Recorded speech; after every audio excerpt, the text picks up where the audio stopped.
کچھ دن پہلے ایک واقعہ سامنے آیا، ایک آدمی کی شادی ہوئی، دلہن نے پہلی رات کو بولا کہ آپ مجھے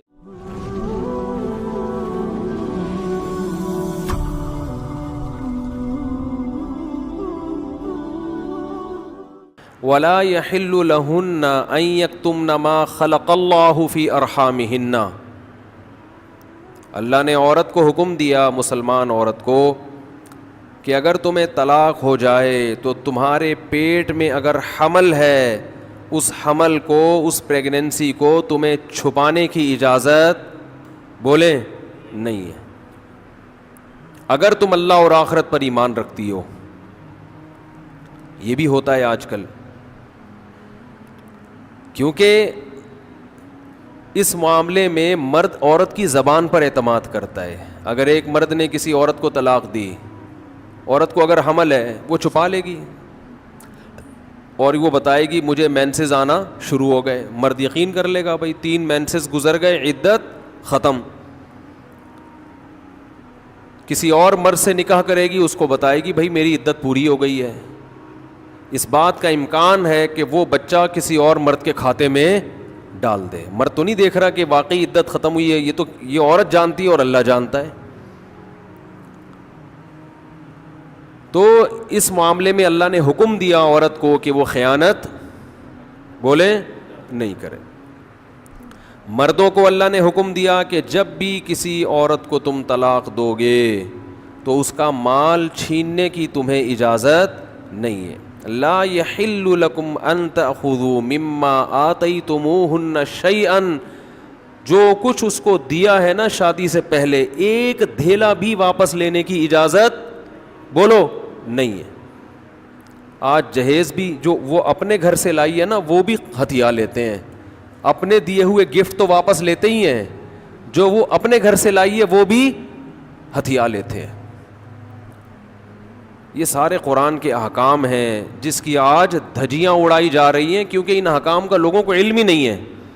لوگ محرم میں کربلا، ربیع الاول میں جو مخصوص بیانات ہوتے ہیں وہ، یعنی سیزن وائز چل رہے ہوتے ہیں ہم لوگ۔ جو پریکٹیکل لائف ہے ہماری، عملی زندگی ہے، جس کے لیے پیغمبر صلی اللہ علیہ وسلم کو بھیجا گیا معاشرے کی اصلاح کے لیے، اللہ کے حقوق سکھانے کے لیے اور ایک دوسرے کے حقوق سکھانے کے لیے، اس پریکٹیکل لائف کی طرف ہماری توجہ نہیں ہے، ہم دوسری چیزوں میں زیادہ لگ گئے ہیں۔ بس وہ جوشیلی تقریریں، لوگوں کو رلانا دھلانا، یہ کام رہ گیا بہت سو کا، سب کا نہیں، اہل حق ہر دور میں رہیں گے۔ تو اللہ نے حکم دیا کہ ڈیورس کے بعد آپ کو عورت سے کچھ لینے کی اجازت بولو نہیں ہے۔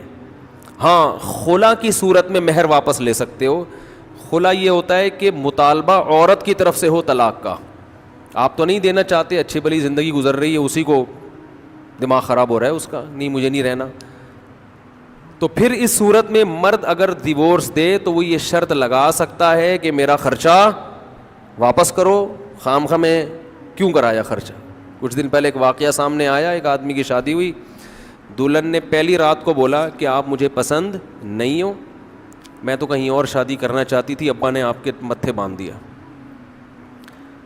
حالانکہ 6 مہینے سے تیاریاں چل رہی ہیں اب کیا گزرے گی اس آدمی کے اوپر؟ تو خیر اس نے تو اٹھا کے پٹخنا ٹھکائی لگانا شروع کر دی، کمبخت ایک میسج کر دیتی کہ میں راضی نہیں ہوں، میرا خرچہ کرا دیا، اب پہلی رات کو بول رہی ہے کہ نئی ٹھکائی لگانی چاہیے تھی، میں نہیں کہہ رہا، لیکن اس نے لگائی ٹھکائی، غلط کیا اس نے۔ تو ایسے موقع پہ بھائی ٹھیک ہے اپنا راستہ لو، میرا خرچہ واپس۔ اب کون رکھے گا ایسی صورت میں؟ چاہتی کہیں اور تھی بھائی تو چاہتی تھی بھی اگر کہیں اور، تو اب بتانے کی کیا ضرورت ہے؟ ہر بات بتائی تھوڑی جاتی ہے، بولو بھائی دل میں بولو چاہتی تو تھی لیکن چلو ہو گئی، اب اسی کو چاہنا شروع کر دیں گے آہستہ آہستہ۔ گدھا بھی اگر آپ پال لینا تھوڑے دنوں میں اس سے بھی محبت ہو جاتی ہے، تو پورا 2 ہاتھ 2 پاؤں کا انسان ہے، تھوڑے دنوں میں اچھا لگنے لگے گا، یہ سوچ کے صبر کر لو۔ پوری رپورٹیں پیش کر رہی ہیں اس کو پوری رپورٹ۔ تو ظلم وہاں سے ہو، مطالبہ وہاں سے ہو، تو پھر آپ واپسی کا، مہر کا واپس مطالبہ کر سکتے ہیں، بھائی جو مہر دیا واپس دو۔ یہ بھی اللہ نے ان آیتوں میں حکم بیان کیا. ایک حکم اللہ نے یہ بھی بیان کیا کہ اگر رخصتی سے پہلے طلاق ہو جائے تو پورا مہر نہیں دینا پڑتا بلکہ آدھا مہر دینا پڑتا ہے. 1,00,000 روپے مہر رکھا گیا تھا, آپ ابھی رخصتی ہوئی نہیں, آپ نے ڈیورس دے دی, تو پورا مہر نہیں ہے بلکہ آدھا مہر ہے. اس میں اللہ نے ترغیب دی ہے کہ مرد پورا دے دے تو اچھا ہے, اور عورت کو ترغیب دی ہے کہ آدھا بھی معاف کر دو تو اچھا ہے. ترغیب دونوں کو دی جا رہی ہے, چھوڑو بھائی, لیکن حکم بیان کیا جا رہا ہے کہ مرد کو آدھا دینا پڑے گا اگر وہ مطالبہ کرے.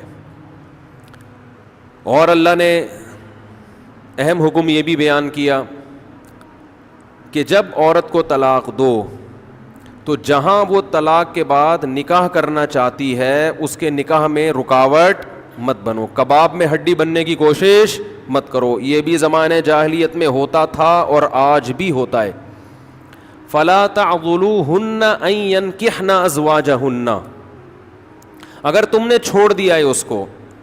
عرب اس کو غیرت کا مسئلہ بنا لیا کرتے تھے کہ ہم نے چھوڑا ہے تو اب ہم کہیں اور اس کی شادی نہیں کرنے دیں گے. ہمارا معاذ اللہ یوں کہتے تھے تھوکا ہوا مال, جیسے آج بھی لوگ کہتے ہیں ہم نہیں کہیں اس کو نکاح کرنے دیں گے. اس سے بھی قرآن نے کیا کیا, منع کیا.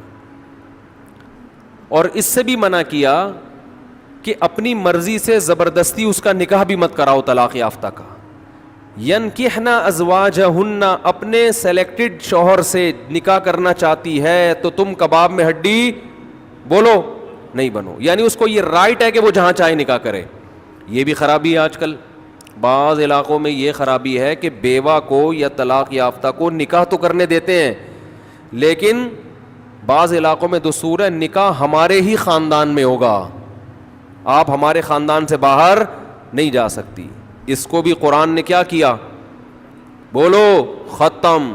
نکاح بھی سے بھی نہیں روک سکتے, اور نکاح بھی وہاں ہوگا جہاں آپ نہیں بلکہ یہ چاہے گی. اس میں اللہ نے عمر کی کوئی قید نہیں لگائی. 40 سال کی بیوہ یا طلاق یافتہ ہو, 50 سال کی ہو, 55 سال کی ہو, یہ تمہارا ہیڈ ایک نہیں ہے. تمہیں زیادہ ٹینشن لینے کی ضرورت نہیں ہے. لوگ بڑی ٹینشن لے رہے ہوتے ہیں کہ تمہیں ضرورت کیا ہے, اب 4 بچے ہیں تمہارے, 5 بچے ہیں, اس عمر میں تمہیں شادی کرتے ہوئے شرم نہیں آتی. چھوڑو بھائی, کیا ضرورت ہے.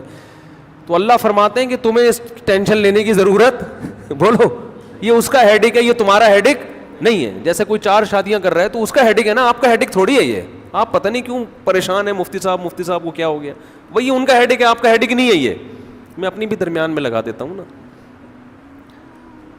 تو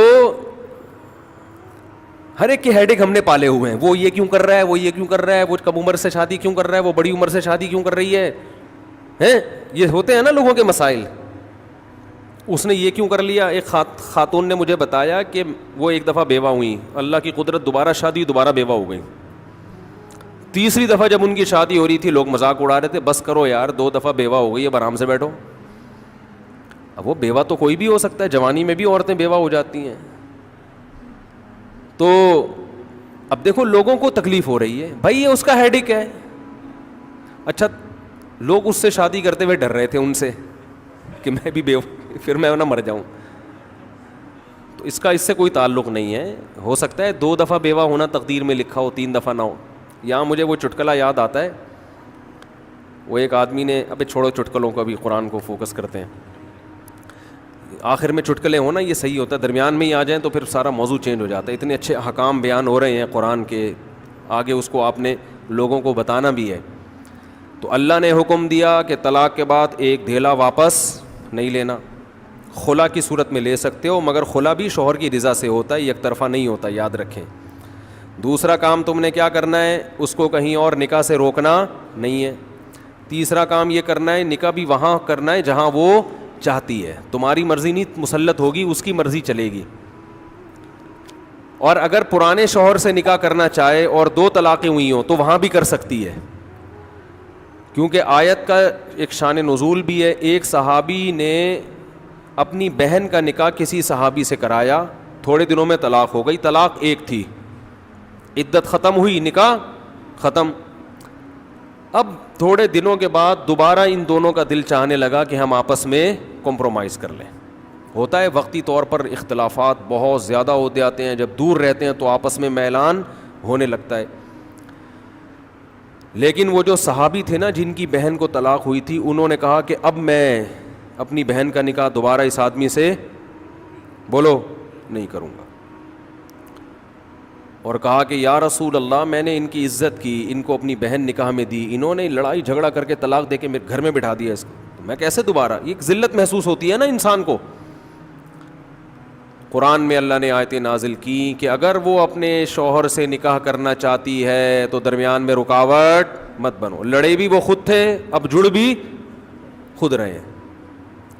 نہیں آ رہی بات.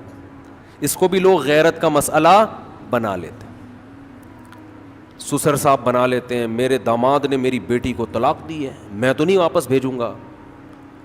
بھائی دنیا میں جو آدمی میں لچک نہیں ہے نا, فلیکسیبلٹی نہیں ہے, لچک نہیں ہے جس میں, وہ کبھی بھی کامیاب نہیں ہو سکتا. یاد رکھو یہ جو ہوتا ہے نا میں اصول کا پکا, بھائی اصول کا پکا ہونا تو اچھا ہے, لیکن یہ اصول ہی غلط ہے کہ جو کہہ دیا تو اس پہ قیامت تک قائم رہنا ہے. یہ اصول ہی غلط ہے.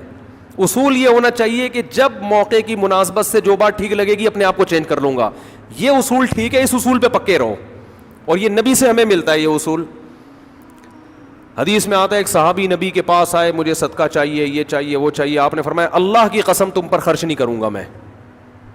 وہ چلے گئے, آپ نے دوبارہ بلایا, فرمایا ان پہ صدقہ کرو, دے دو. وہ پریشان, یا رسول اللہ آپ نے تو قسم اٹھائی تھی کہ میں آپ کو نہیں دوں گا. آپ نے فرمایا مر رآ علی یمین فرآ غیرہا خیرا منہا فلیکفر عن یمینہ, کہ جو شخص کسی بات پہ قسم اٹھا لے, جائز بات ہو, کوئی اگر حرام پہ قسم اٹھائی وہ تو بچنا لازم ہے نا, کہ میں گناہ نہیں کروں گا, وہ تو ویسے ہی حرام ہے. جائز کام, صدقہ تو جائز ہے نا, بلکہ ثواب ہے.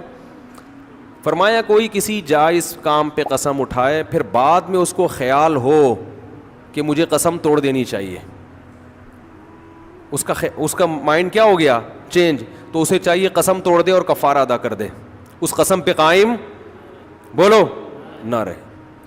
قسم پہ جب قائم نہ رہنے کا حکم ہے تو بغیر قسم کے میں نے جو بول دیا بس وہ پتھر پہ لکیر بن گیا, یہ تو پاگل اور گدھے ہونے کی علامت ہے. قسم بھی اگر کھا لی ہو تو بھائی اس وقت یہ خیال تھا کہ نہیں دینا, اب زمینی حقائق کہہ رہے ہیں کہ اس کو دینا ہے, تو اب قسم توڑو, کفارہ ادا کرو اور دے دو. بات نہیں آ رہی میرا خیال ہے. یہ کس کی سیرت ہے؟ نبی کی. نبی سے زیادہ کسی کی پکی زبان ہو سکتی ہے؟ لیکن ایسی لچک سکھائی ہے کامیاب بننے کے لیے کہ یہ نہیں کہ جو کہہ دیا تو وہ پتھر پہ لکیر. گراؤنڈ ریئلٹی کے لحاظ سے, ماحول کے چینج ہونے کے لحاظ سے آپ نے اپنا رویہ کیا کرنا ہے, چینج کرنا ہے. اس وقت آپ کی رائے یہ تھی, اب آپ کی رائے وہ ہے, کیونکہ زمینی حقیقت بھی چینج ہوتی ہے اور انسان کی نالج بھی چینج ہوتی ہے اور انسان کی رائے بھی چینج ہوتی ہے. بعض دفعہ نالج چینج نہیں ہوتی, انسان تانے بانے ملا کے ایک رائے قائم کرتا ہے, بعد میں جب اور گہرا سوچتا ہے تو اسے لگتا ہے کہ وہ رائے ٹھیک نہیں تھی, تو وہ اسٹیٹمنٹ اس کا کیا ہو جائے گا, چینج. کوئی بات نہیں, دن میں 100 دفعہ چینج ہو جائے. ناکام وہ ہے جو کہہ دیا تو اڑ گیا, بس کچھ بھی ہو جائے. اب دیکھو ایک آدمی آپ کو مستحق نظر نہیں آ رہا تھا, آپ نے کہا اللہ کی قسم تجھے میں صدقہ نہیں دوں گا, تو فراڈی ہے. بعد میں پتہ چلا نہیں فراڈی نہیں ہے, آپ کو نہیں, میں نے تو بول دیا تھا میں نہیں دوں گا. بھائی اب فراڈی ہونے کی بیس پہ نہیں دے رہے تھے, تو اب پتہ چل گیا یہ فراڈی نہیں ہے. بعض دفعہ پہلے بھی پتا تھا فراڈی نہیں ہے, اب بھی پتہ ہے نہیں ہے, لیکن پہلے خیال تھا کہ نہیں دینا چاہیے, اب خیال ہے کہ دے دینا چاہیے, تو رائے چینج کر لو. بہت مشکل ہے.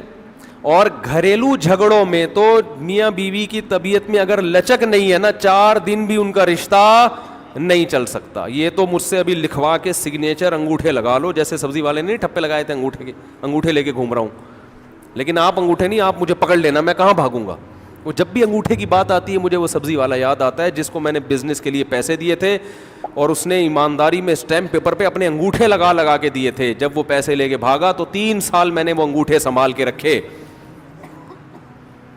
اب لوگ مجھے کہتے ہیں نا وہ فلاں آدمی کو میں اتنے کروڑ روپے دے رہا ہوں تو اتنا ایماندار ہے, میں تو اسٹیمپ پیپر پہ لکھوا رہا ہوں اور انگوٹھے بھی لگوا رہا ہوں. میں کہتا ہوں یہ انگوٹھوں کا تذکرہ میرے سامنے مت کیا کرو, انگوٹھوں سے کچھ بھی نہیں ہوتا.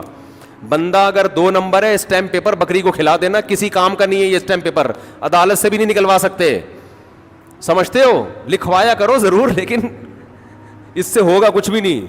عدالت انگوٹھا دیکھ کے بولے گی بس ٹھیک ہے انگوٹھا، اب انگوٹھے کو پکڑ کے جیل میں ڈال دو بس. انگوٹھے کو دیے تم نے پیسے، بندہ تو پکڑائی میں آئے گا ہی نہیں، آ بھی گیا تو کچھ بھی نہیں کر سکتے. عدالت کہے گی دیے کیوں تھے. تو پیسہ دینے سے پہلے 100 دفعہ سوچا کریں. خیر، تو کیا بات چل رہی تھی؟ ابے انگوٹھے کی بات کہاں سے آئی؟ ہاں، لچک پیدا کرنا میاں بیوی کا رشتہ تو ایسا ہے کہ اگر آپ کا ہے نا کہ جو میں نے کہہ دیا بس وہ کیا ہے، آرڈر از آرڈر. تو بھائی اس کا مطلب آپ میدان جنگ میں کھڑے ہوئے ہیں، دشمن کی فوجیں آپ کے سامنے ہیں، اور آپ ایک فوج کی کمانڈ کر رہے ہیں کہ گولی چلانے کا آرڈر دیا تو کیا کرنا ہے. یہ گھر ہے، یہ میدان جنگ بولو نہیں ہے. یہاں آپ کا اسٹائل یہ ہونا چاہیے، آپ نے بیوی کو آرڈر دیا. گراؤنڈ ریئلٹی یہ کہہ رہی ہے کہ بھائی میرا روب اس پر بیٹھا ہوا ہے اور وہ پکوڑے بنا بنا کے خود ہی کھا رہی ہے، آپ کو ایک لقمہ بھی نہیں کھانے دے رہی. آپ غصے میں آئے، آپ نے کہا بیگم مزید پکوڑا اگر کھایا نا تو گراؤنڈ ریئلٹی کہہ رہی ہے کہ اس دھمکی سے یہ پکوڑے کھانا چھوڑ دے گی نا. لیکن آگے اس کا ایٹیٹیوڈ آپ نے دیکھا، اس نے کہا تو کیا کر لے گا، فوراً وہ کرچھلی اٹھائی، تو کیا کر لے گا، فوراً لچک پیدا کرو. بولو تو صبر کروں گا اور کیا کروں گا. یہ کامیاب، یہ گھر کیا کیسے چلے گا، یہ رشتہ جوڑا رہے گا. اگر آپ نے اس کا ایٹیٹیوڈ دیکھ کے، اس کی پیشانی پہ سلوٹیں دیکھ کے اپنی دھمکی کو واپس نہیں لیا تو یہ گھر کیا ہوگا، پکوڑے تو کھا لو گے آپ لیکن آپ کے بچوں کی ماں مارکیٹ سے شارٹ ہو جائے گی. تو اس میں گھر کے اندر کا اصول لچک. کامیاب آدمی وہ، ہاں ناقابل برداشت کوئی معاملہ ہو جائے تو ایک الگ بات ہے. تو اللہ نے کیا حکم دیا کہ اگر ڈیورس ہو گئی ہے پھر دوبارہ ملنا چاہتے ہیں تو کباب میں ہڈی بولو مت بنو، ملنے دو ان کو، کوئی مسئلہ نہیں ہے. ہاں یہ قرآن نے کہا ہے کہ اس شرط میں ملیں کہ ان کا اپنے بارے میں یہ خیال ہو کہ دوبارہ وہ جھگڑے نہیں کریں گے. ایسا نہ ہو ملتے پھر وہی ٹینشنیں شروع کر دیں. اب دوبارہ اپنی اصلاح کر کے آئیں کہ بھئی اب ان ماضی کے قصوں کو چھیڑنا نہیں ہے. لیکن یہ ایک یا دو طلاقوں کے بعد ہے، 3 طلاق کے بعد نہیں مل سکتے جب تک کہ کہیں اور نکاح نہ ہو جائے اس کا. تو خیر قرآن مجید میں اس میں اللہ نے یہ بھی حکم دیا.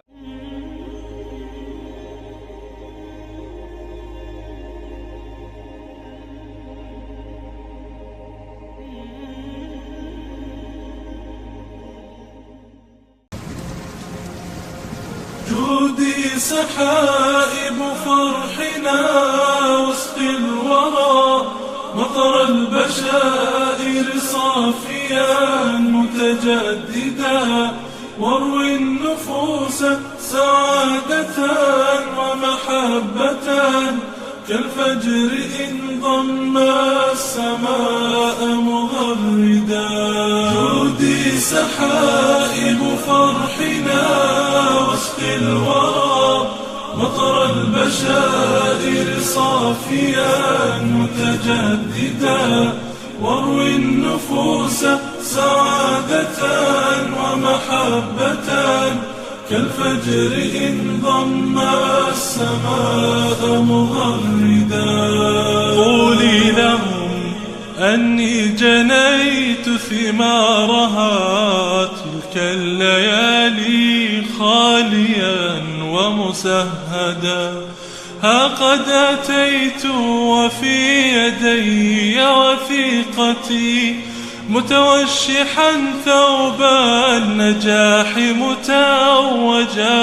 قولي لهم أني جنيت ثمارها تلك الليالي خاليا ومسهدا.